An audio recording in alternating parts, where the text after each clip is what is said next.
भारत की सीमा सुरक्षा से ज्यादा उनको अपनी छवि प्यारी है,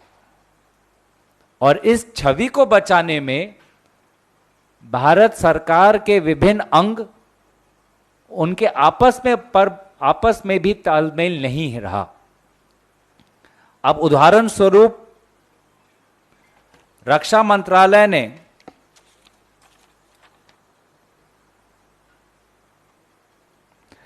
अगस्त के 2020 पर अपने ही वेबसाइट पर एक डॉक्यूमेंट रखा था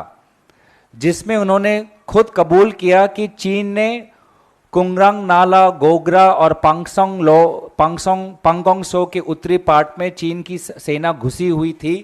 लेकिन प्रधानमंत्री जी की छवि को बचाने के लिए, उनके झूठे बयान को संरक्षण देने के लिए रक्षा मंत्रालय ने उस डॉक्यूमेंट को अपने वेबसाइट से उतारा। एक और उदाहरण जहां पर भारत सरकार प्रधानमंत्री की छवि बचाने में लगी हुई है, वो तब आता है कि जब नवंबर 2020 में मिनिस्ट्री ऑफ एक्सटर्नल अफेयर्स, विदेश मंत्रालय, यूएस की जो एक रिपोर्ट आती है कि चीन ने अरुणाचल प्रदेश में 100 घर बनाए हैं, तो विदेश मंत्रालय का कहती है कि इस बात का हमें संज्ञान है, और रक्षा मंत्रालय कहती है, उस समय के चीफ ऑफ डिफेंस स्टाफ कहते हैं कि ऐसा कुछ हुआ ही नहीं।